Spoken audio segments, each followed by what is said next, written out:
Amen mpingo.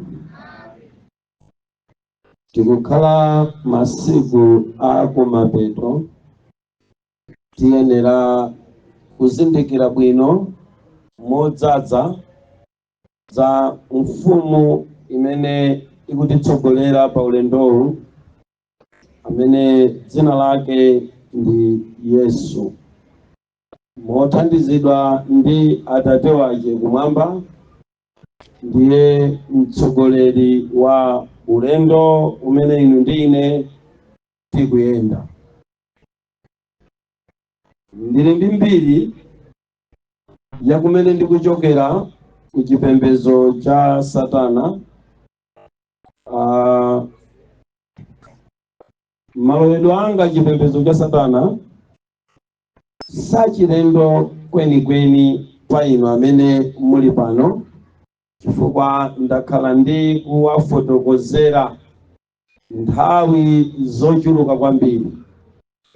Koma ndimangofuna ndinene kuti zinthu zonse zimene ndimafotokoza zokhuzana ndi mmene Satana anayendera nane kudzafika chaka cha 2012 kumapeto, pamene ndimakumana ndi Ambuye. Satana anakhala otsogolera wa moyo wanga kwa nthawi yayitali, kulingana ndi msinkhu umene ndili lero. Mulungu palibe chomulaka, ali ndi nzeru ndipo ali ndi kuthekera kosunga munthu pamalo aliwonse amene iyeyo Mulungu akhoza kufuna. Kufika lero mpingo, ndili nacho chikhulupiriro kuti onse kumene ndinayenda zaka 17 kuphatikiza zaka zina ndili ku Chisilamu,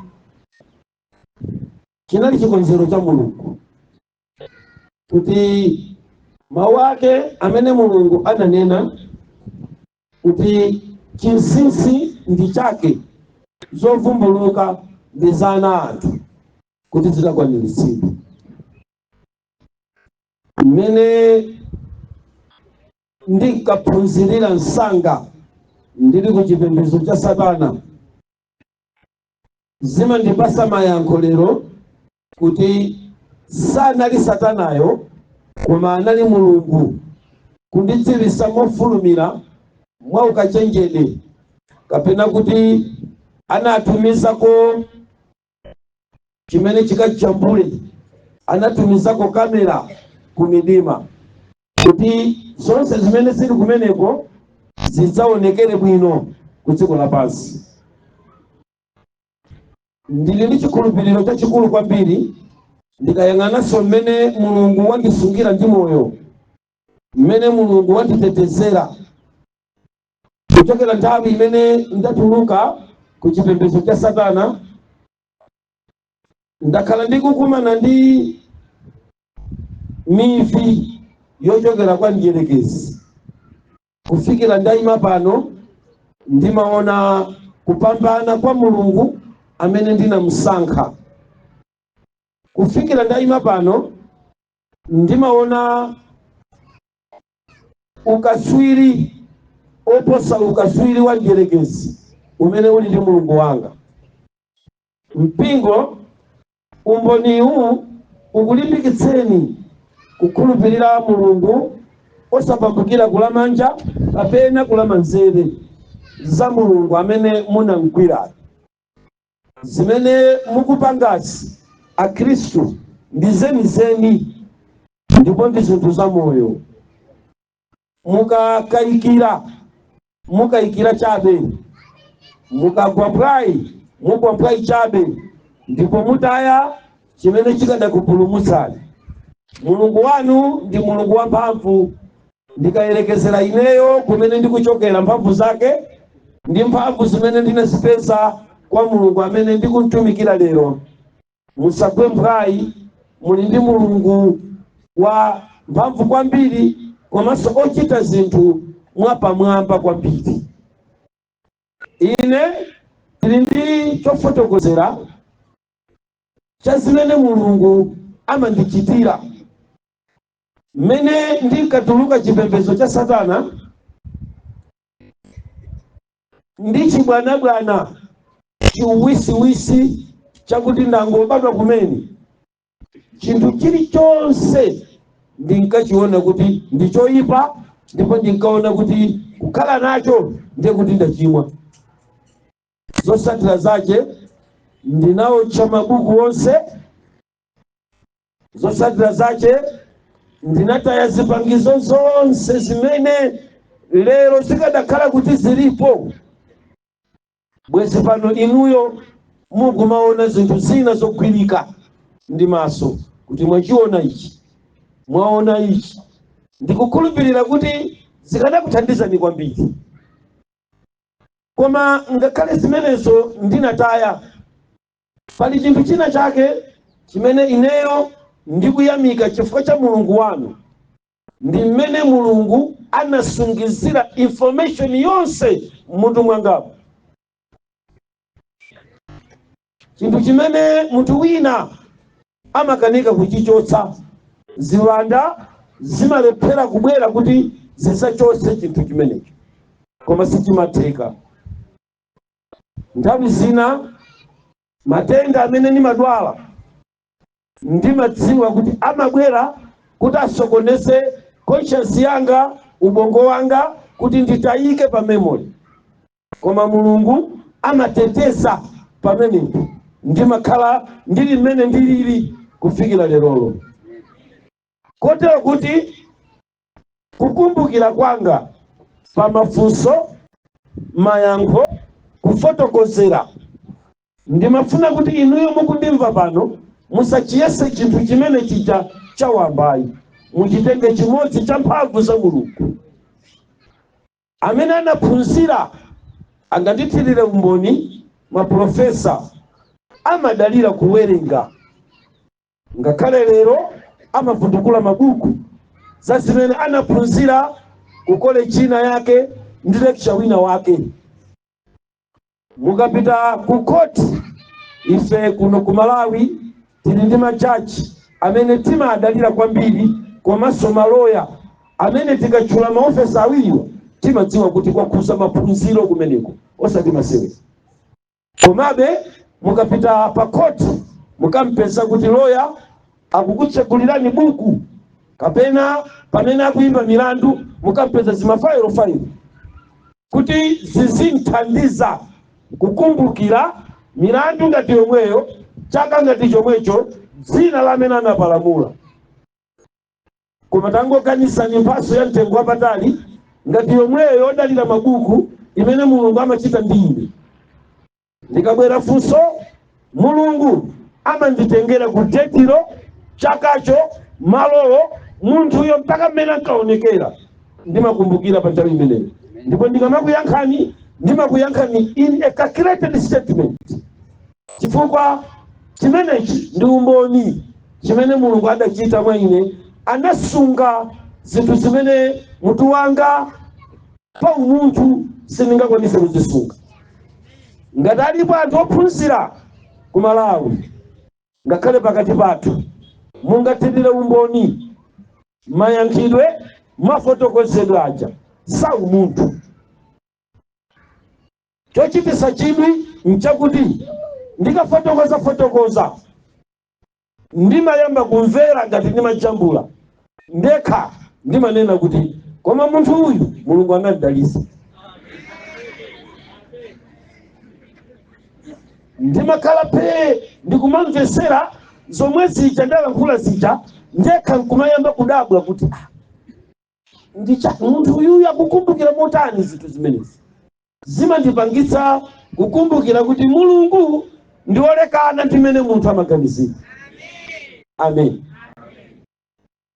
Bungwe lina la umboni watu aibu anakokanamo maloya ukauka ali mu group limenelo, salola munthu oti siloya anatenga na ukauka amamvera ziti zimene zozo. Ndiye anachita chotheka tsiku lina kundinyengerera kuti mpaka tikumane. Ine mpaka ndinagodokera mpaka anyamatawo ndinakakumana nawo. Funso limene anandikakamira kuti ndiulule ndikundikakamiza kuti ndinene chilungamo za maphunziro anga ndikutheka kuti ndimabisa. Koma ayi ndithu munthu une ndi standard fee. Ndithu ngati mungapite kuboma mukayang'ane mukatipeza zina langa ndilomweli zina langa ndi Twaibu Ali.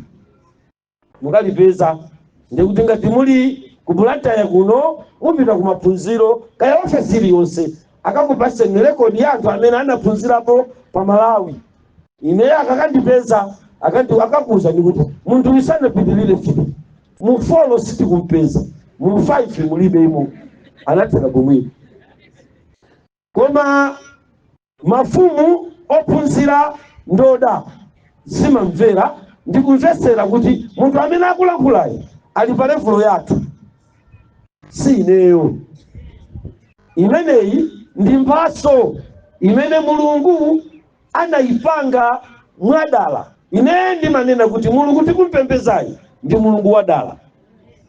Kuti zikumveka zimene? Ndikukhulupirira kuti tsiku lina limene ndidali mu ndege iyi ndikufuna kugwa, nkuteka kuti anthu opulumuka ambiri mu ndegemo anapulumuka chifukwa cha ineyo. Mulungu anali kusunga information. Tsiku lina tinali pa msonkhano wa chipembedzo cha Satana umachitikira m'dziko la Korea. Koma tamverani, tsiku limenelo ku chipembedzo cha Satana kumakhala chandamale uloze imene mserekezi amapanga, amayitcha kuti red sacrifice. Red sacrifice mpingo ndi totomoyo. Satana amangobwera, ngati abwera yekha, ngati sabwera yekha amachotsa ena mwasogolera amene muli pati pamenepo, ndi ameneyo amangoloza lero nsembe ndiwe. Basi tsiku lako lakufa amakuuza sopati pomwepo, kaya mawa kaya mkucha. Akakuloza ngati pali mwayi woti akupasa kanthawi ukakwera ndege kubwerera kwanu tukoloko ya mawa, koma pakati pa usiku to pamenepo amabwera kuchipinda kuzakuuza kuti tabwera alendo tikumane pa balasa. Iweyo umatsuka ndikupita pa balasa. Akazi ako amamva kuti kwabwera mulendo ndipo amunanga akukambirana ndi anthu. Mmene alowera sakudziwa kalikonse, amabwera kuzakuuza za kuchoka kwako pachandimawa achimwene. Maredi sacrifice ngati amenewo ineyo akala akundiponya akaloza red sacrifice pa munthu ine ndili popo zosakira zacho akayang'ana pa ine amandipanga polomoti. Ndekuti ndikukwererapo kusiyana ndi level imene inali yandiponya sacrifice, red sacrifice ya anthu amene anali pamene popo. Ineyo ndikuona dzanja la Mulungu wakumwamba limene limamulesa ndiyerekezi kuti ichi musachikhuza. Sono ndikamafotokozera kuti Mulungu amene mumampembeza, amene ineso ndinasankha kumpembeza, inuyo mumamuona molekana ndimene ineyo ndimaonera, ndimakhulupirira kuti zimene zizi ndizoona. Chifukwa inu mulibe mbiri ngati yangayi, ndipo kuopsa kwa Mulungu amene mumantumikira inuyo simukukuziwa. Mumangochitapo basi, bola muli pa mpingo, bola mumamva, koma zeni zamene Mulungu amakutetezerani, zamene Mulungu amachitira eni yakenu mphamvu zake simuziziwa. Amene ndimadiyerera ukudziwika kwa Mulungu wanu ndine mulendo amene ndachoka ku Sataniki. Eni yakenu ndimaona kuti olomadiyedwe olomachitidwe azinthu za uzimu mumachita mwapa mwamba moyeka. Koma mulungu uyu ndi mulungu wamphamvu kwambiri. Kodi sikumveka na mulungu? Ineyo ndikhale umboni mukamandiona ndayima pano. Chonde mpingo wa mulungu, ukuku kumene mulungu wachita kwa inu ndikukusambira ni m'manja.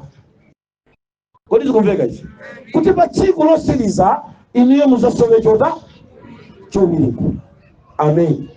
Nditu ambiri akuyimirira pano muzasowa chowiringula kambaka machimo ochepa amene inuyo lerolo mumasilepera kwa asiya. Kambaka machimo ochepa amene inuyo lerolo mumakanika kupanga chisankho chotembenuka. Adzakutulusirani tsiku la mulandu wa kuweruza kwanu. Ineyo nkadzachita bwino ndikufika pamaso pake ndizakhala chisanzo chanu, ndiye adzayamba kukufotokozerani machimo amene ine ndinapanga nkutembenuka nawo mtima kudzafika lerolo. Musachita manyazi tsiku losiriza. Kodi sikumveka mpingo wa Mulungu? Taisesani kutembenukira kwa Ambuye. Amen. Ine ndikupitirira kufotokozera kuti tili ndi mulungu amene ndi wamphamvu kwambiri. Koma chigawo chinocho cha madzulo ndimafuna ndikugawireni mobwereza, chifukwa ndalankhulapo pa audio kani imene ndikufuna ndikufotokozereni. Koma lero ndingofuna ndidzadzitsire chifukwa chakuti ine ndikuchokera ku mtundu wa Chiyawo, kumene mtundu wa Chiyawo chipembedzo chake ndi Chisilamu. Kodi sikumveka zimene? Na kumeneku sitikhulupirira Yesu, timakhulupirira mneneri Muhammad. Chisilamu kuchi ndiye kumene ndikuchokera. Ndinasintha dzina la mulungu, ndinasinthanso dzina la mneneri. Mmene ndinabwera kwa Yehova ndinasinthanso dzina la onkhalira pakati, anayamba kukhala Yesu m'malo mwa Muhammad. Kodi sikumveka zimene? Na ndikudziwa kuti ku dziko lonse lapansi anthu ali ndi aneneri awo, alinso ndi zimene amazikweza ndi kuzitukula. Koma ine ndimafuna ndikupasireni ripoti ndikulipereka leroli ndilobwereza, ndipo ndikhala ndikupereka ripoti limeneli m'misonkhano yochuluka. Kodi sikumveka izi? Mobwereza chifukwa ndafotokoza kale nkhani imene.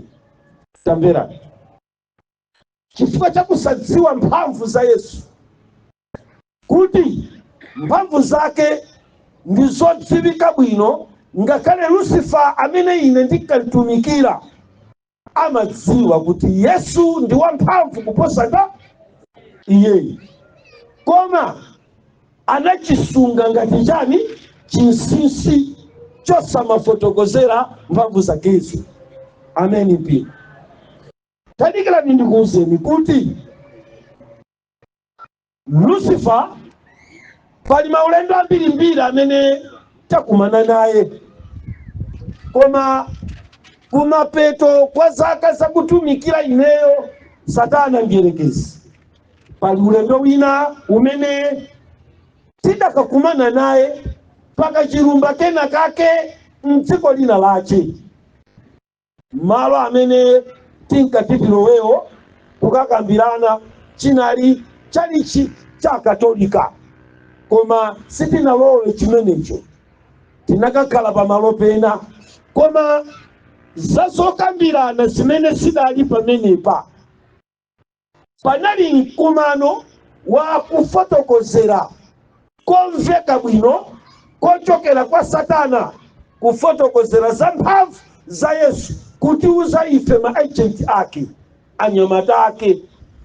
Sono ndimachita chidwi kwambiri kuti muli pandewu, ndiye ndewu yaka, ndiye nzanu wapandewuyi akubwera kuza kufotokozera iweyo mmene zibakera zanzake zimabwerera. Nditu ngati ndiwe mphunzitsi wa nkhonya umadziwa kuti mnyamata wangayi akufuna chithandizo kwa ineyo, chifukwa ndiye kuti akunena zoona za zimene zinalipo. Kodi tikumveka zimene? Tsiku limenelo anafotokozera nkhani imene ndikuti ndiyibwereze. Amanena kuti panali tsiku la mdima waukulu kwambiri mu ufumu wakumwamba, mu ufumu wa dziko lapansi, ngakhale wa pansi pa madzi. Pamenepa Lucifer amalankhula ndi ine. Sono ndifotokozere bwino. Tikamanena kuti Satana amalankhula ndi ine, Satana ineyo amalankhula nane mu zigawo zitatu. Zikumveka kodi izi? Chigawo choyamba chimene Satana ankagwiritsa ntchito kulankhula nane ndi nkayaziyazi nthawi zina nditangokhala mmene ndiyimire pano kapena ndakhala ndiliphe kuchokera m'malingaliro. Ndimachoka pakuganiza kwa umunthu ndikumaona kuti maganizowa ngati kuti ndikulankhulana ndi munthu, koma ali maganizo. Kwakuti nthawi zina ndimachita mistake yotaya mawu pali ana kapena pali mkazanga, ndikuyankha nkhani yakuti ndikulankhulana ndi munthu wina wache, koma ndikumva maganizo, ndikumalemberana, ndikumalongosolerana. Akandifotokozera ineyo nkumabolobosha zolemba zanga za standard 3 zimene Lucifer amalankhulana nani. Njira yoyamba. Yachiwiri imene amalankhulirana nani ndi kutuma ziwanda koma moonekera kuzalankhulana nani. Iyi ndi njira imodzi yochititsa mantha, chifukwa payenera kuti pakhale ngelo wakugwayo azionetsere kumtundu wakaonekedwe kamene chiwandacho chisake. Kodi chibwera ngati njoka, chibwera ngati mkango, mmene chibwerere nawo. Pamene ndi pamene ndimaonekera kulimbika mtima kwanga kapena kulimba mtima kwanga kwa Lucifer, chifukwa zimene zonso zikabwera kudzalankhula nane ineyo sindimatenga nazo nkhawa kapena kuopa kapena kunjenjemera kuti chikango chandiopseza, chinyama china chache chandiopseza, koma ndimangochita welcome ngati palibe chavuta. Iye amachonga chichongi kuti wapasa munthuyu akuchita akukwanira kulankhulana ndi ineyo. Ndio ziwanda zimalankhula nane munjira imeneyoyo zikufuna. Njira yachitatu yosiriza ndi yakuti mwini wake Lucifer amatsika. Sotamvera ndikanena kuti Lucifer watsika, nonse mbiri ya Satana mumadziwa kuti ndi ngelo wakugwa. Saiye mmene mumadziwira angelo, ngati munaonapo, munamvapo, munawerengapo, ndi zoona. Satana ndi ngelo wakugwa. Iyeyi akatabwera kwa ine amatakubwera na Yesu mumaonekedwa atatu. Kubwera koyamba nkwakuti sakuoneka koma kungomveka mawu, ngati mmene adachitira nane ulendo umene adandipanga kundipasa ulendo okakhala pasilumba zochedwa Bermuda Island. Ndimangomva mawu koma wosamuona. Kumeneku ndikulankhula nane koyamba kumene iyeyi amazionetsera. Kulankhula nane kwachiwiri kumene iyeyi amagwiritsa ntchito ndi kodzionetsera yekha maonekedwe awiri. Maonekedwe oyamba ngati ngelo, akabwera ngati ngelo wokongola wachibadwidwe chenicheni chimene anachoka nacho kumwamba. Kapena ndinene kuti Satana ali ndi chionekedwe chake chenicheni chimene anachoka nacho kumwamba, ndicho chionekedwe chofanana ndi mmene angelo ena abwino alili kumwamba. Iye amatsika ndi kuyima poterepa. Kodi mzibambo wa nkhope yosalala, kodi ndi mzimayi wa nkhope yosalala, ndithu ndi munthu mapazi ndimaona, mapiko kusanaku omelera chamwambamwamba ngati mosunguza mayichichi amaonekera. Mapiko amenewa amati akapanga kwa pranya ndiye kuti nsonga zake zimachita kava kupitilira popinda pabondo palisonse akayima. Ndimaona kuseli kuti nthenga za mapiko ake zapitilira popinda pabondo, koma waoneka maonekedwe ngati mzungu mene mumuonera mu. Kuti sikumveka izi? Nkhope yake nthawi zambiri imaoneka yosalala mochitisa chidwi, komanso yocherezeka bwino, yokongola, yopanda chilema. Nthawi zambiri pamene akulankhula nane mufomu ngati imene iyi amatulusa mawu, koma mosamamasula lilime kuti mano afike poonekera, koma mawu amangomveka amphamvu. Amanena nane mchinenero chake chichewa chimene ndimamva. Kodi sikumveka? Chichewa chimene ndimamva ndimene yeye akalakwira nane, ndikuti wabwera maonekedwe amene wawa, maonekedwe achiwiri amasintha nayenso kufanana ndi malankhulidwe oyamba aine aja akuti ziwanda zimatakubwera ndikumasaonesa maonekedwe olekanalekana. Ndiye kuti maonekedwe ofananawo ndi mmene Yesu amatakubwera, nthawi zina abwere ngati choopsa kwambiri. Mwachisanso tsiku limene ndapita ku Vatican kukalowa ku secret account kukawerenga buku lolembedwa ndi Satana lotchedwa Grand Grimoire, sanaonekere ngati ngelo okongolayo, koma choopsa ndithu. Maonekedwe ake acha ochitisa mantha, akuti mmene ankaoneka mu korido, chifukwa tinakumana pa korido. Mukalowa ku secret archive ali ndi malumu mu korido ya ma library olekanalekana amene anasunga mbiri ya zochitika za dziko lapansi.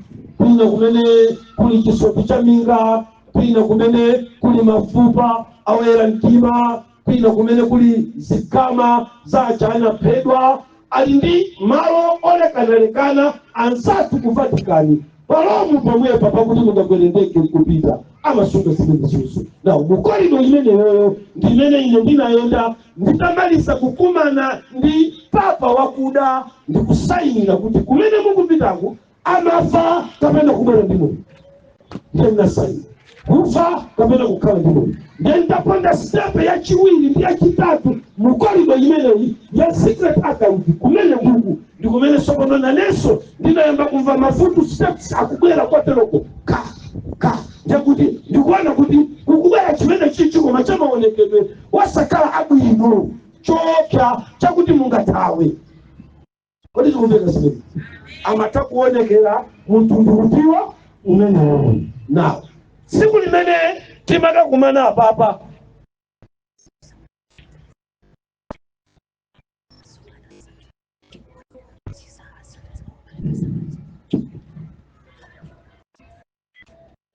Mwana anthu a Mulungu, ndi cholengeza chapadera akupitiriza kuphunzitsa. Anzathu amene akupanga chisankho choti azisonkhana ndi anzathu apano pa machinjiri, mwakachetechete akuphunzitsa tizipita kukalembesa baada ya ziwambo wakhalapo. Tikatero ndiye kuti tikhala tikusonkhana nawo kuyambira la Sabata likubwera. Zikomo kwambiri. Maonekedwe osakhala bwino ngati amene wawa, koma tsiku limene tinali ndi mkumano umene wazimene ndikufuna kufotokoza pano basi tamverani. Iyeyi anabwera kudzaonekera kwa ifeyo, sinali ndekha, tinali ndi anzathu ena kamitini kaopembeza Satana ochepa kwambiri. Tsiku limenelo ndi limene anayamba kuulula za kukonja kwake ndi mphamvu zake. Ndi anayamba ndikuti linali tsiku lopeteka kwambiri, tinamva mawu kuchokera pa mtanda onena kuti kwatha. Mawu aja ndi amatitchula mayina mamembala amene tidali pamenepa ochepa, amene tidakasonkhana kumkumano okumana ndi iye. Koma tamverani, maonekedwe a tsiku limene amalankhula nafe sadaonekere appearance yake palibe adaiona. Tinkangomva chani mawu. Munakhalako pamalo pakuti mukumva mawu koma akulankhula simukumuona.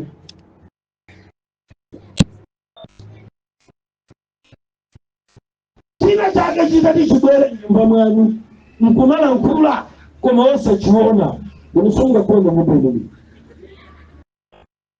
Chimene chocho musachitenge kukhala chisopepo, chifukwa palibe munthu amene amalowa chipembedzo cha Satana amene sadziwa kuti Satana ndi wankhanza.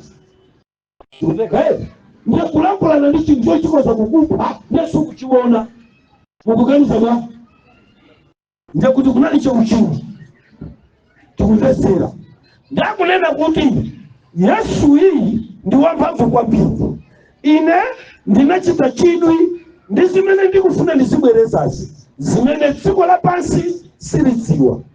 Satana anandifotokozera zimene Yesu anachita kuchokera tsiku limene anauka kumanda. Anakhala dziko lapansi masiku angati? 40 days. Alipo mtumiki, lilipo buku limene limafotokozera ntchito za Yesu za 40 days. Ndipo ufuta kwambiri. Sikuveka kwenye pengwe, ndipo ufuta kwambiri. Kwa matu ine, siku limene amandifotokozera. Sabano, kumene ndayambira umboni ucha, ngani yake ndimene hii. Kukumbukira, mfundo zose 40, zimene Satana ananena, zazochitika za tsiku limene Yesu Kristu anauka kumanda. 40 days ya kukhala kwake. Ineyo anatifotokozera tsiku limenelo. Kufotokozeraku ankatifotokozera kuti timziwe amene tikulimbana naye kuti ndi wamphamvu. Zikumveka kuti nso mbiri ya kudabwitsa kwake ndi mphamvu zake tisamalekezere pa mtanda. Tizidziwa kuti anapitirira kuchita pa masiku ena. Kodi zikumveka izi? Mundilole kuti ndikokerere ndichuleko zimene akuti Yesu Kristu anachita atangouka kuchoka kumanda. Kodi zikumveka izi?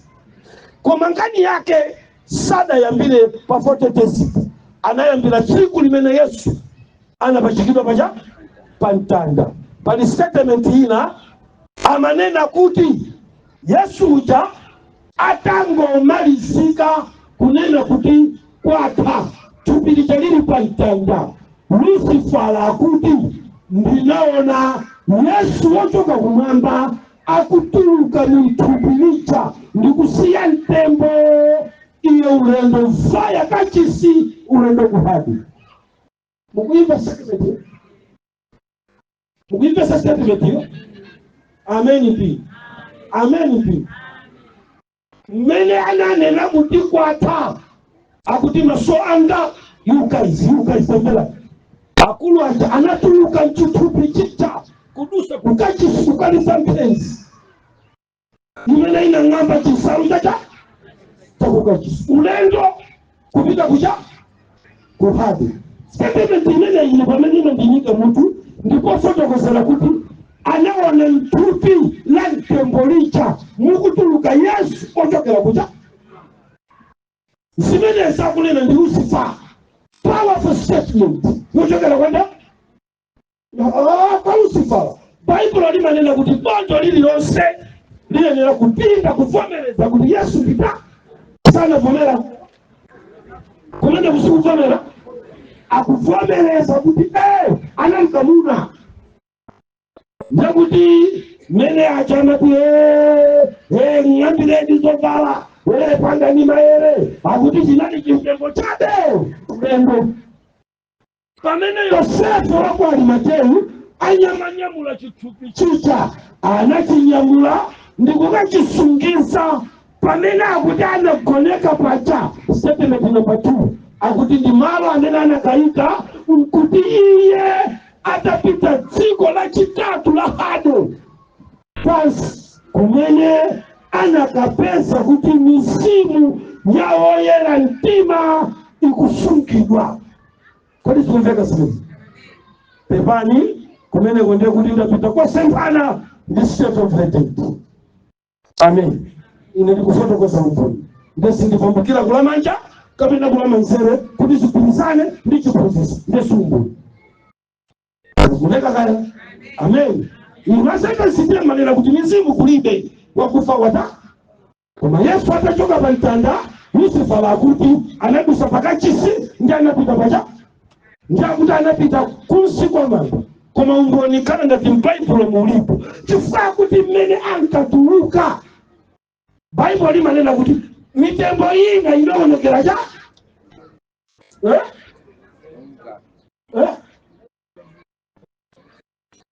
Muti wamba.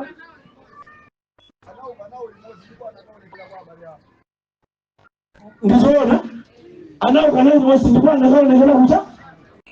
Ndiye ine ndikungodusa pa umboni. Chifukwa kana ukali limodzi nakaonekera kwa abale yawo. Ndi state of the dead zikusempana. Kasiveka ngende kuti kumene kwa tikuleke ina ndili pa umboni. Sindili pa chiphunzitso. Amen mtumba. Now, tamvera. Tsopano akuti anali atapita pansi kutera kucha mtembo ucha unakona ucha. Zimene usisalaba ndi usanyamati. Munalibemo Yesu chifukwa anali akukagwira ntchito. Kukatsegula. Ndiye anandiuza zipinda zokwana zitatu. Zimene mkulu uchana da? Koma akuti stepa ili yonse imene amapita ziwanda zima nchenchemera. Ndiye lipati limeneli lili satametina yake imene mandikwira mtima. Amanena kuti mpaka pano kumene kuna pita ziwanda zina zimene zimakala kuhade mpaka pano ineyo sindizokwena dapita. Adabalalika.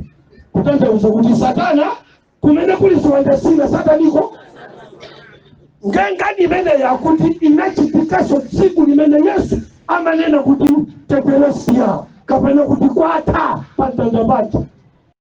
Akuti kuna mveka ngati mpenzi yakuti ziwanda zina zinabalalika tsiku limene licha.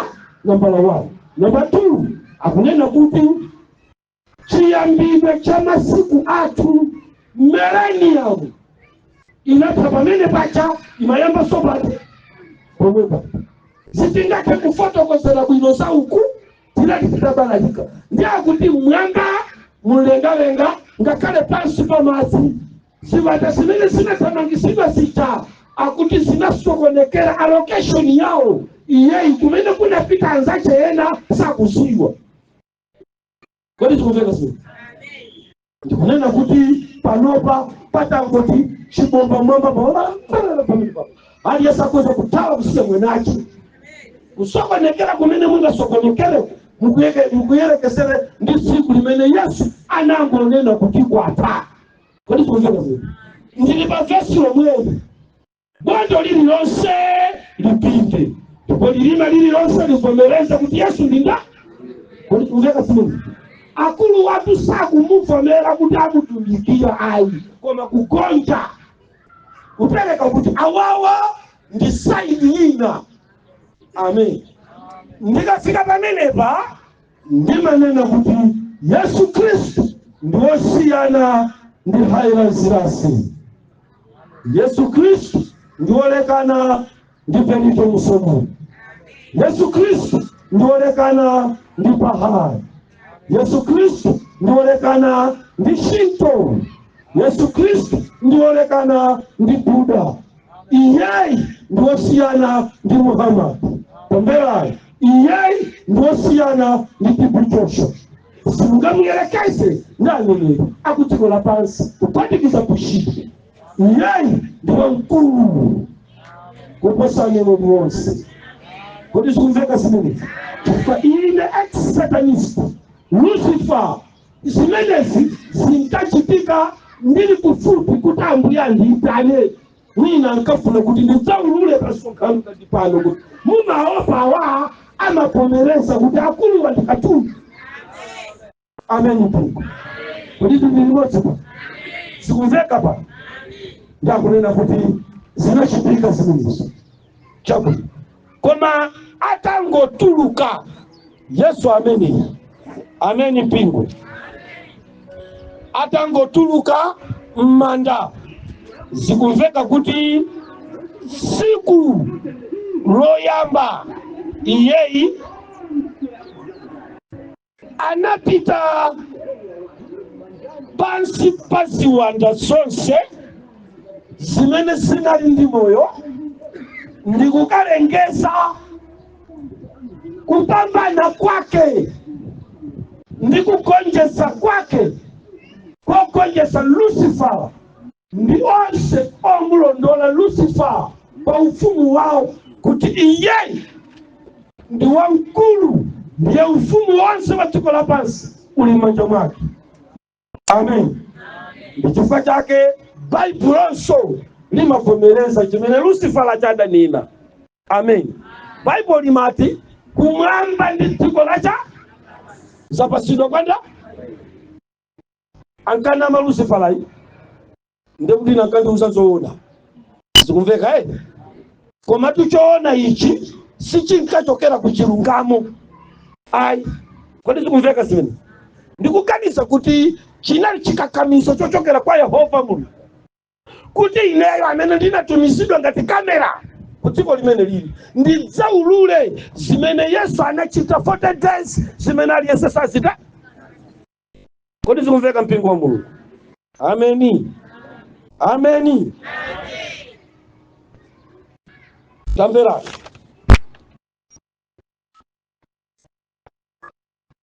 inu ndine tikudziwa bwino zonsezi zimene Yesu anachita ku dziko lapansi koma mu zinthu zonse zimene inu ndine tingaone kuti Yesu anachita. Tamverani, tsiku loyamba Yesu analengeza zoti munthu angathe kukhala ndi moyo ngati ali okhulupirira mwa iye. Simunamve? Tamvera, ife timamvesera Lucifer kuti tsiku loyambirira Yesu atauka analengeza kuti omukhulupirira iye akoza kukhala nawo moyo ngakhale atata. Ndiye akafuna kunena kuti cha tinapa tikasusa koma sitingawande umoyo umene anthu okufa timapaife aja kama upesa pamene akukhulupirira da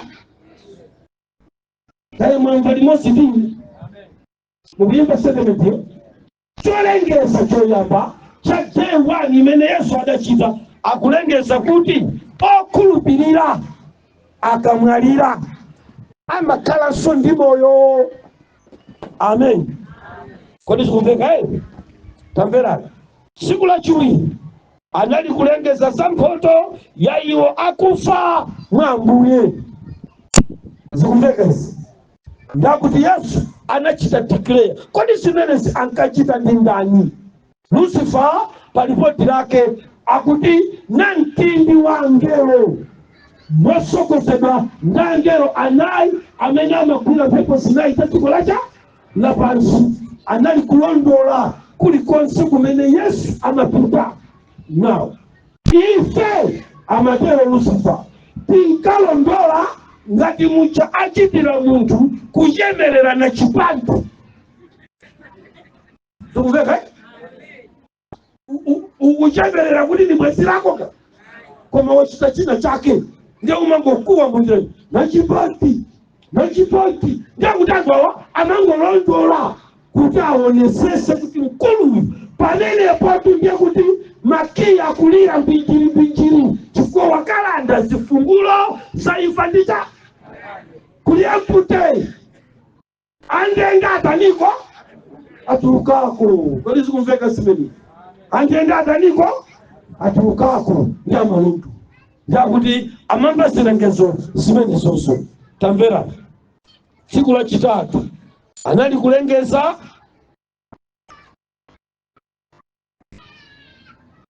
kudziko lonse lapansi kuti mpingo wa Mulungu sudzagonjetsedwa. Tsiku la nambala cha ineyo chifukwa cha nthawi mukanandilola kuti sinamalize tsiku lina koma ndichedwe pachachinayi. Akulengeza kuti mpingo kudziko lapansi sudzagonjetsedwa. Kodi zikumveka zimenezi? Amen. Ineyo ndimaona mmene Yesu amandidalirira ndi mmene amakudalirani pa statement iyo imene iyo. Mukuganiza kuti Yesu anangokhala 40 days basi amangoyendera mwa abale asikachita matama asikamuona ndauka? Ayi, anali akugwira cha ntchito. Akulengeza kuti iwe Satana, mpingo kudziko lapansi iwe sudzagonjetsa. Kodi ubwera ndi mipenzi, ubwera ndi miyala, ubwera ndi zikwanje, ubwera ndi mfuti, ubwera ndi polisi, ubwera ndi ame, koma mpingo udzakhala cha. Ndikamaona kulimbika mtima kwa zilongwanga zichemwe liyanga ndachibale timvani, koma fonera kutaya ulemerero wina wake ndikuzazipatika kwa anthu prosese panopa. Ndimaona kuti chimene Yesu ananena ndizoona, komanso chimene Yesu analengeza Satana namva ndizoona. Amen. Kotero kuti mpingo sudzagonjetsedwa kudziko lapansi. Mundimvesese, watch me kuchokera lero mpaka tsiku la chimaliziro ngati mudzakhalepo mukadabwe. Zonse tikuzinena zicha, zonse mumamva zicha. Chivumbulutso chapter number 7 mukapeza kuti sodabwisa kwambiri. Kodi zikumveka zimene? Amen. Kuti zikavomerezeke zimene zizi. Chapter number 7 mbale wanga uwerenge ndiwe uyambire verse number 9. Verse number 9 ya chivumbulutso chapter number 7. Tamverani, ndikunena kuti tsiku limene lili ndi tsiku lachitatu. Yeti limene analengeza kuti dziko lonse lapansi na mpingo suzata akumuuza Satana. Kotero kuti chilengezo chakupambana kwa ana a Mulungu Yesu anachilengezera ndi kuchikhomera msongo tsiku la nambala cha 3 pa 40 days pacha. Ndasala ni masiku anga 37 ndikuti zinakhota zinafunika ineyo nkanatheka ndi kubwera lachinayi. Amen. Koma besana pambane Satana anatipomboneza koma tikumanaso msonkhano uyu. Amen mpingo. Tiye mbale wanga. Kuwerenga nanu kuchokera mu chivumbulutso chapter number 7 kuyambira verse number 9. Zitatha izi ndinapenya, taonani khamu lalikulu loti palibe munthu akhoza kuliwerenga. Mwaimva kani? Mwaimva? Ndiye kuti khamu limene lili lisapezeke pa tsiku losiriza. Iye Yesu Kristo anasindikiza chisindikizo chake ndikunena kuti mpingo wa Mulungu palibe amene adzaugonjetse wasanyiwa. Kwa kuti ngakhale Satana amayesa apo ndi apo, awo ndi awo kwakwirakwira, anangofuna kukunyekani ndi kukupusisani. Amadziwa kuti inuyo ndi osatheka na unthekable people. Kodi zikumveka zimene? Amen. Mwaiona ntchito imene Yesu anagwira pa 40 days. Imene anakhala ndi moyo. Ndikhala ndikulengeza chimenechi ku msonkhano uliwonse tidzipitawo. Tsiku la nambala 4. Kodi zikumveka zimene? Kodi mawerenga tabwere tatsika ndi pamusi ndi verse. Verse number 9. Zitatha izi ndinapenya, taonani khamu lalikulu loti palibe munthu akhoza kuliwerenga. Tadikirani. Tsiku la nambala 4 mukundimva kodi mpingo? Tsiku la nambala 4 akunena kuti anali kupereka mphamvu kwa okhulupirira ake. Lipoti limene Lucifer akundiuza ine amene ndinkapembedza Satana pamodzi ndi anzathu ena, tikaliuze dziko, tikauze mamembala amene tinkapanga nawo misonkhano ya Satana, tikauze zinthuzo zimene zizi kuti bona timalipana nawo lii. Yesu timalipana nawo naye lii. Anagwira ntchito iyi ku dziko lapansi. Ine mungodziwa kuti kupembedza kwanu kuchita kwanu kusakhale timalire. Tsopano tsiku la nambala 4 ripoti likuti anapereka mphamvu kwa ophunzira ake. Kodi chimene chocho ndi missing point imene ambiri opembedza kuphatikiza 70 day timaiponya, timayenda pa ndima pakulandira mphamvu za Mzimu. Timayenda pa ndima polandira mphamvu zimene Yesu anapereka kupingo wake. Pembera inuyo ndi chiphunzitso chanu mumaponya pointi ya kuti Yesu anapereka cha kwa matsiku la nambala 4 anaita na mkwanyanya chikulu ndikati mkwanyanya ndidumana chipipi cha okhulupirira napereka chani mphamvu ndakupasa. Ameni. Ameni mpingo. Leo kama siona panduka ndimadziwa kuti siku la nambala 4 pa 40 days ncha ndasalamima siku 36 Yesu apereka kaleja mphamvu. Amen.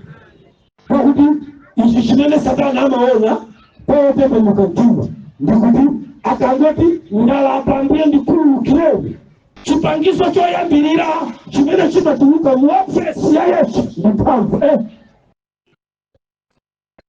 Mukumva inu? Sulu Satana nthawi zina pamodzi ndi ziphunzitso zina zimakudusirani chimene munalandira. Koma pa siku la nambala 4 Yesu atauka kutiko lapansi akudikirira kuti siku la nambala 4 takwere akuti iye anapereka mphamvu kwa ophunzira ake. Kodi tikumveka zinthu?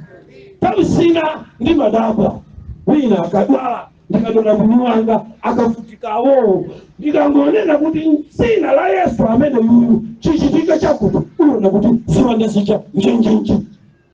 Kodi tikumveka zinthu? Sipokhapo ayi tili kuchipembedzo cha Satana, tili ma agent a Satani. Tikampeza okhulupirira timadabwa naye kaidi wachabechabe kulemera sacrifice ichi undu 70 opepuka oteraka. Kwa tuwezi ndiwonja wasati masewera wakuna kunga mtuta nili laipa akapena koko kuma mtupi laba onekendo ansu wake chikuoneka chapafu wakuti ifeyo antana na zake takamuyandikira ndikumamva magnet akulekana pakati pa iyeyo ndife kena kokupetira kena kokubwerera kena kochinsonyo no tachikuyana basi takupita kuotoka umboni disowona siku la nambala 4 amene anapereka mphamvu. Nyamuzidziwe olemekezeka amainda bambo amene masonkhana pa mpingo wa Mulungu komanso mumvera mulinayo mphamvu kwa masimu dziwa. Satana adatiuza ife kuti kakhulu kamene kakalandira cha gadi ndiyosausa kwapamama. Kodi kumvera sasa ngaile tasonkhana wina ndidafusa kumufusa Ibrahimu Antole amene anabadwa kuchoka kwa msungu ochoka kuneba bantu anakwatiana ndi munthu wakuda mdziko la Kana. Koma kukulira anakulira ku Saudi Arabia. Ibrahimu Antole. Kodi kumveka zimene pankumano ndiye ndinafunsa kunena kuti kodi mukanena kuti Mkristo ali ndi mphamvu mumatanthauza kuti ndichani?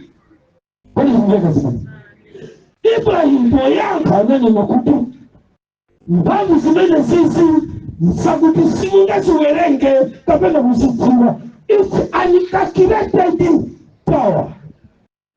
Chingerezi kundiuza ine ndinamva ulondeli wasali kuti wakati uncalculated power ndikuti ni mphamvu zosasathulika zakuti ngakhale munatenga kakileta ndikumamanga masamu wake mukusungeza ansawa kaya mudu zakuchonitile kulibe ajabula kulibe ina jamati chani kulibe ya lake ni zero nina sababu nanga chifupa chani pangu zimene zizi zima peseka pali yese akuti ndichipangiso choyambirira chimene watembenuka amalandira ndiye mphamvu inetu madero kuti nsangodusa apa mpingo ndisiusiwisa kuli kundeka zinzi koma mukufotokoza kwangaku ndimafuna mugwire kuti akunenayi kumene kukundi kugonja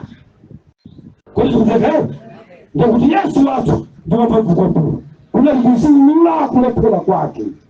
Amen mtuku. Number 5. Siku la number 5. Siku la number 5 linali siku limene analikuika chitetezo akuti paokhulupirira. Powerful statement. Amen. Akuti siku la number 5 analika chitetezo paokhulupirira.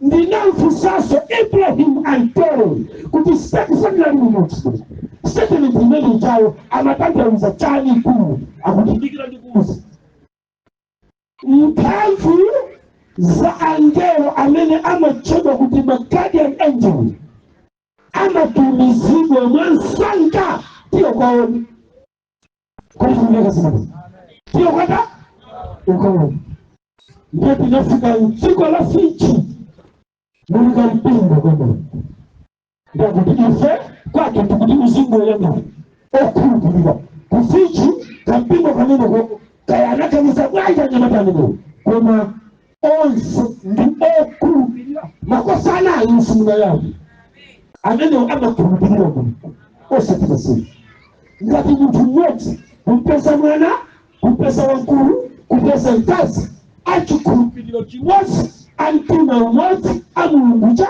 mmodzi osatichisawala mukupangendo kazi wachisilamu abambo achilomwe atani amulako walomwe sikumubiriyo zangu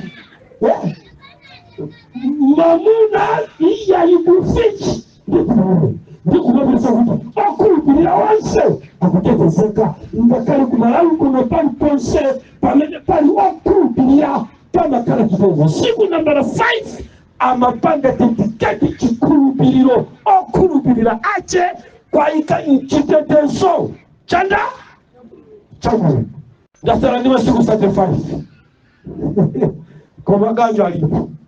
Amen. Kwa hiyo kumeka ganjo alipo. Kodi limozi sopano anali kuika chitetezo cha okhulupirira choyera mtima inde kuti makomo akufa adzalaka sasakonjesa chifukwa within okhulupirira pamakhala defensive mechanism imene inosungulira satana sanakunamizi sangasunse kutete kususa kubalalisa muntu okhulupirira until permission ichoka kwa mundu wake kama kumesa. Amen. Ena nutu mukudwala walola Mungu mukana imeyo zimene ndinapuzira ndili usatani ndisakutu kuti mukamu Yesu okhulupirira mpaka na mukapeseka kuti mwalowesapo matenda anu mavuto anu imafunika permission ichoke kwanda osati kwa Satani. Ndazina zake ana Mungu bino chuka zina zimakhala kuti mwini wake kwa hivyo sana ndichionesero chiyesero chichamuna chiona kwa Yobu. Amen mkuu. Amakhala atakudalilani kuti ndakale mutagala malungo iliyo simungapita kwa Yobu ukujira makani tapita kwa Yobu takasema kwa hivyo sana. Amen. Ukujira makani tapita tapita kwa Yobu tapita kama kwela lizinga Zina tizingonena kuti Ambuye mulemekezeke chifukwa cha condition imene Mulungu. Mutakhala mukukwera mapiri pamene inuyo ndi ofesi ya mayesero yakuti Satana akugonja kuchokera mugulu wanu umene muli mwawo. Kodi simunamve kuti ena nasi yawosabereka kuti zina langa likata akabewe mpekala pamatenda ni mafuto acha Mungu ahulemekezeke lako.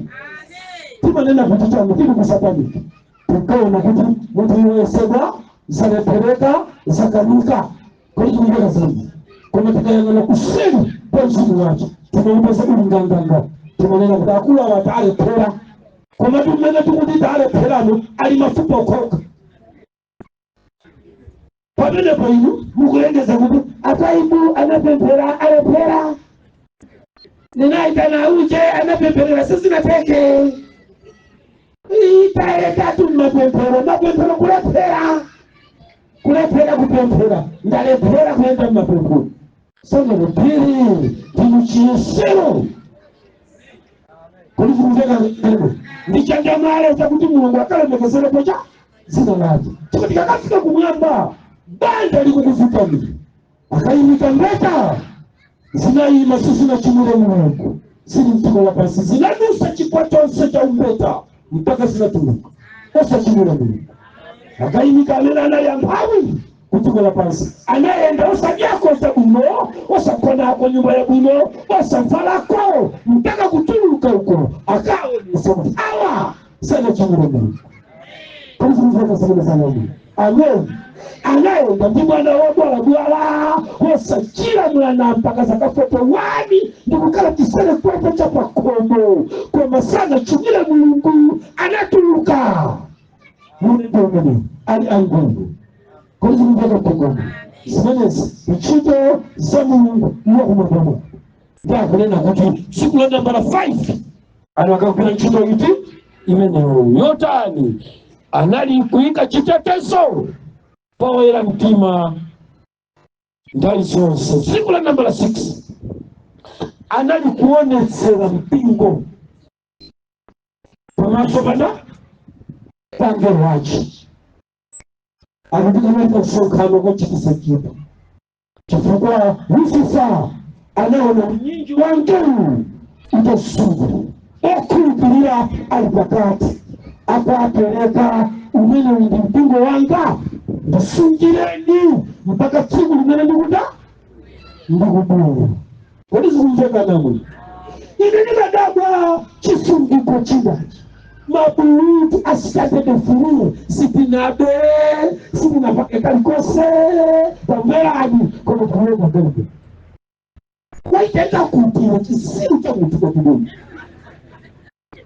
Kodi zikumveka namwe iwe ya waitenda kutira iwe pinasungizidwa mwanja mangero ameneo ama kupasa ama panga provide mwanjira wina mwaona awawe mwayanga nile zingine zingine amen amen pingu amen mwenanga chipile dakamfasi kundini kali wapapa mpingo bila kutua inu mute nini mwele nini amene yakakonanisha vitu mbulani amene yakaenda pasi vitu mbulani amene yakakarau vitu mbulani inu mpingo ndikuzomera kuti ameni tunatatua ibutata tasunga ndizimene Yesu anachita akuti anapereka mpingo mtanja wacha ndikuchenjeza nzibambo wankhanza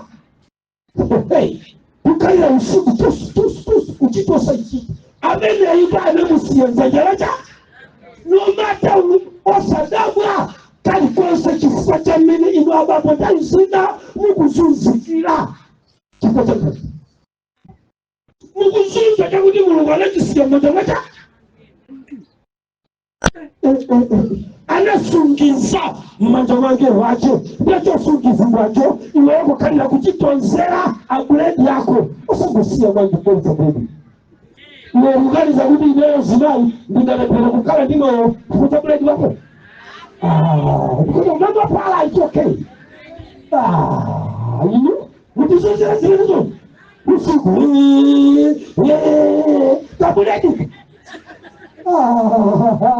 choka mredu wako ileba ananishukiza zadaraja kwa so ndipo uburutu wache sunutiwa kuti chakudya mnachipesa pakomo angelo ama zapasa nzimai satana ngakupasa chakudya we ndio matima ngati sana ansi chakudya zile ngamba ndapeleka kwa ino ngaza zinu ndio zoroza chakudya kija kayama pasa nzimai walikuplekana ume akutanausia manja mwaja mwangelo wake tamvera ni mpingo wa Mungu imene hii ingani koma dosausa kwa mbili siku la namba 7 anali kupatula siku la kusonkhana kwa mpingo wake hata ibu munaloweranji 7 eno kumanyoza chipembezo chokukwa alalikabu nambu nalipa YouTube ama nina kutumbuka na 7 September panga mistiki ama nina kete mpingo ipa sasa kwa pasi duty don't make mistake kwa sababu kwa leo ripoti limene nini la siku la namba la 7 kwa maso siku la namba la 7 nilo linali solo ngero lona songania kesho ikisa mwe akane na kuti inali siku limene ndina muona Yesu akupatula siku la kupendeza sisi kimenechi ambisa titiwe ukikupendeza kusikiwamba pali siku limelala nda so wananandika tukupendeza siku pembeza amen pembera nikosalekeza pembeza ni siku la sabata kufutika kumba kichewa nyamato pulisila ilukanji maprofesa tunapindu matoko tala kichewa usakaya kupendeza anapatula siku la sabata kupendera pembera nikosata Zuleka wewe. Kupepera ni kweli. Siku hizo kosa lekeza. Katia banana wa kama juu. Zindi. Bora mtoto wetu ndio zanga. Kwa zuleka zuri. Zindi. Kama nikafika siku la kuti nikupita kukapembeza. Anapata siku. Ndio siku namba 7. Anapata siku moja. Ndio ni siku la sabata. Ndio chakula chake na kale satana ama tulio kipata kwa mimi Mungu na sanja ile kuma peto akulipa na shughuli hiyo Mungu kwa basi bani leo Yesu yeka amelala mkisana ndio kwa wache ndikupata kwa siku nene ni kuguli na nicho paka utakale kwa sio sababu amen amen ni siku la namba la 8 anali kuchimisa mpingo wake za siku la chiweruzimu. Mind you, be careful, don't make mistake. Akuja anauza opuzila ache ndi mpingo wake kuti iyeyo sare kerera ndio akamulitorira pamosoka hapo sasa akutiki ni kuti osefia hasa kumani sikulacha lakini ile zote bikine kwa komponeza kutasa kumani sikulacha lakini sio kwa sikutaka sisi kwa yeye anauza mpingo wake siku namba 8 tasikulacha kulisiku la chulo ninaenda pa sloka ni chakula mpingo cha maticha opa ni ya kia ni pale wanga imatiba opa ni Mungu ya basi ule melero ameni makuti afika ntao yetu wewe msiochani mwaiba kani yake nanchira ina amatipa sira kuchita dedicate utenda wange wanga atatu amen no matter what it is Adamu munyengo inolo ayenera kulalikira upendo wange watatu apatikisa kuuza ziko za siku la chiweruzo amen kuli zungeka sini anapatula kwa kusopunziracho kuti kuli siku la chiweruzo kuli zungeka zenu siku la namba 9 anali kulongosola zamene kumwamba kulili muzindi sungira ngongole point imene ndiye chui imene ndikanafunika kutenga nthawi amen kulikumbeka mukosana vumbuluso limene tinalandira tulofotokozera zamene kumwamba kulili ndi phunziro paloka mukosana kumwamba uko kuli zinthu zodabwitsa tsopano sindikuwuzeni siku lina Satana anandiuza zintupeni zimene anatisikola pasisa zakuza chibosi mwa icho ndikusausa anthu zamene kumwamba kulili chifukwa kusataniki mumakhala ndi phunziro lolankhula za first kingdom imene iye anagwako pasofu amanena kuti ndinkayendayenda pa miyala yakulu pamene pamakhala mkulu ameneyi amatiuza gwelo ankatiuza gwelo limene linapangisa kuti iye achimwe idali the beauty of the kingdom kulifunza nini ukuluku inajina lagalaka mtafikeko kuti mukambe ile mene adatifotokozerera kukongola kwake mpangano chikwabuku la chivumbuluso chapter number 21 nimata nimane misinje yakulu mpando wakulu misewu musaisa chikuza masiwa na tabu amulina kuti pama njensibira pamene pamakhala madala kutupa kuti mwakamuni amen the beauty yakumene koko Yesu akuti anauza ophunzira ache tsiku la nambala 9 za kukongola kwake tsiku la nambala 10 anamuyo Yesu akuti anayang'ana kumwamba anayang'ananso ku dziko lapansi anayang'ana pansi pa nyanja ndipo analengeza za tsiku losiriza limene maboma a dziko lonse lapansi ati adzalandire chilango.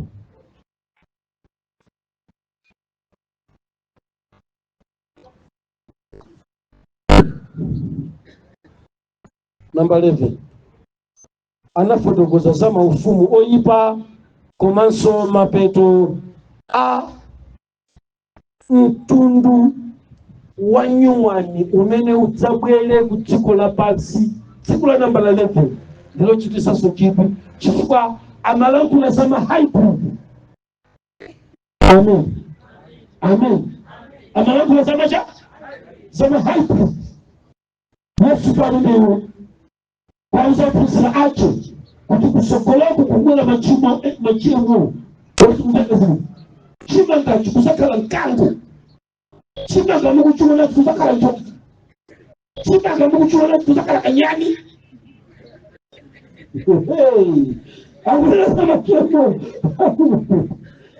mukudama bwana akana kukanda ni nyumba sima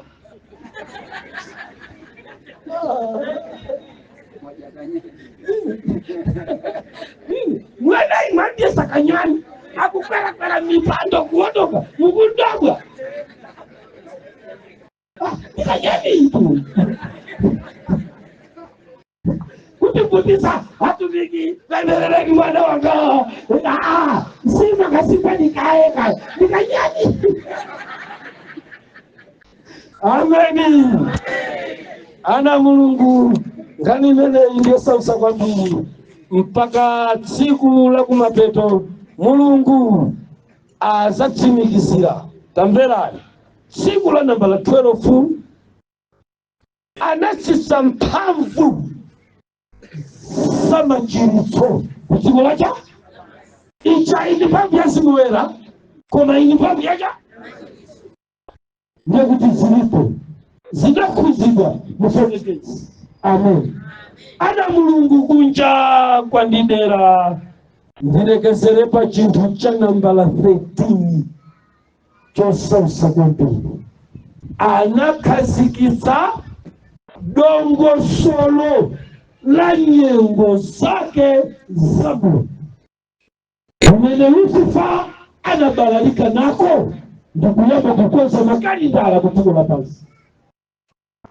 Andondomeko ndikukayamba kuika mau akuti holiday inalika utafiti ya tsiku hili cho chipika cha nambala cha siku ya nambala 13 kote ndikuveka tilimo chikodi anakazikisa ndondomeko ya nyimbo za Mulungu kudziko lapansi nawaika nsikondwerero zimene musikondwerera nazo inetu ndikupita musikondwerera ndu ndesaka anazimene zanazita anazikisabisa koma mmene ndikufika pa mapeto pachigulu nambala 13 14 tizipitchula chifukwa kwada koma ndimafuna ndikuuze ndichitu amene kuti ndikufanana nanu kuti ndikufanana nanu zina mwa zimene ndikuzifotokosazi aneneri ena amene Baibulo sana ayikemo ngati Enoki ndi anzawo zina zimene zizi analosera kuti zisachitika ndipo zina bwezi pano tikuzipeza m'Baibulo zikuveka kodi inu mwamvesesa kwamene ana Mulungu ndiloleni kuti mmene mwamva zimene ndikufotokozazi ndikuyitanireni kwa Yesu amene ndiye yankho la zonse. Amen. Ngati alipo odwala apeze dzanja pamenepo unatipemphera chifukwa mwini ndikutchulayi siyo masera. Amen. Ndi mbali iti amakusunsa nayo misambo yosata za m'mimba zotupa zoyala mitu zolenga za mphiripiri Yesu amathana nazo. Amen. Sono umboni nachulawo ndimati mtima wanu ukhulupirira kuti Yesu ndiwosiyana ndi aneneri osali. Amen. Ndipo zimene ndanenazi zikupereka makrediti anthu amwana omwe kuchokera kwenda kuti Yesu sakuthera patundu mali yawo. Ayi zikuveka pamene akupitirira alimimoyo mpaka pamene ndikunena pano anakwera paphiri la Sona ndikukakhala kudzanja lamanja la Atate amaona amayankha amamva kutera kumanja anu akwaona sekani maso kupemphera. Wolemekezeka ndiye Mulungu wakumwamba kamba kamanja amene anyamuka odwala tenda zolekanalekana sankonakona eda tapemphera kale koma apezebe chifukwa akusakasaka chithandizo chanu. Mfumu ya mafumu ndi mmene tamvera statement zokwana 13 zimene munafotokoza ndi zimene munachita muli dziko lapansi. Ine ndili ndi umboni kuti inu ndi moyo kumene muliko ndipo ndinu wamphamvu kuposa mphamvu zamatenda zimene zagwira anthu amene ali apapa. Pamene ndikukonjeza juwali musayiwale pamene mulowa mu ufumu wanu, pamene mukuchiritsa musayiwalawawa mwachiritsanso. Inde tikuchita khanso matemberero amabanja akumtundu akuzintchito ndi zina zokanika tikuzichita tisimanto muzina la Yesu Khristu. Yehova Mulungu wakumwamba tikuchita uproot mizu ya ufiti imene anzawo analosa amalume awo abale awo okondedwa awo anadyesa mankhwala lero anahohowana anambwambwana anandundumala. Yehova chosani kutambwana kulikonse kumene kulipo kamba kamatsenga babo awo sadalichocha lero angokhala zungulizunguli mpaka kugwira ntchito kukwakanika chifukwa cha yaya wawa mankhwala. Yehova ndikuchita uproot mitundu achitse kutulota amene anawasoma thandizani ana amene amayendayenda ndi mphepo mu usiku maseka kamba kajawa lero apite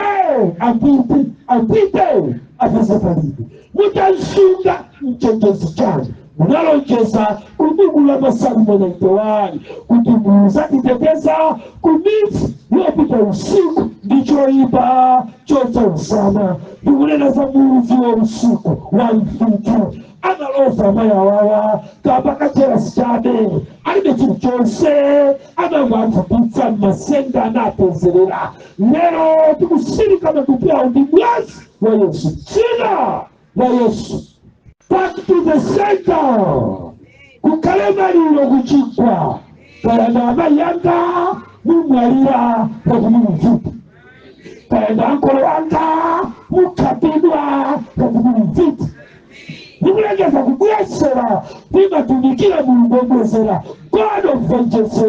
Yehova tumizani malupanga pakati pa chikondo usiku cha Adamu. Munalongeza kuti mutakhala ndani wamene amadana ndi okondedwa anu. Yehova kwa Mulungu wakumwamba mupite mukalipane ndi adani mukalipane ndi anthu mfiti mukalipane ndi anthu ankhanza amene amachitira mpingo uwu ndikulengeza kumwamba mdalitso uko ngati mame mawa pakala zintchito pamande mapromotion kukwesedwa kwa mabusiness discovering ya mabusiness olekanalekana kutumizirino anthu oti awagwire padzanja awawa kuchitike mpe pomwe wawo zaka zomwerera ndi mandazi pansika Yehova kulitsani malonda awawa machilowano akwangulena wandalitso pamene ndikutseka msonkhano mukakhale m'makomo mwaokhulupirira anu mutikadalitsa polowa ngakhale potuluka pamene ndikumaliza mwakhululukire manga yawo ndi maulani yawo mapaumbale yawo Yehova amenewa ndi anana mwasunge pamene tikuyembekezera kubwera kwanu tikapezeke tonse pakuomberodawa ineyo ndikulengeza ngati sitingakumaneso pa msonkhano wina tikakumane pa msonkhano wa tsiku losiriza pa magomba achawo pa msonkhano uchawo pamene mudzakhala pa mpando wanu wakuweruza kudzakhala manja kudzakhala mani awawo chomoyosi tsiku limenelo mpaka tsiku limenelo Amen.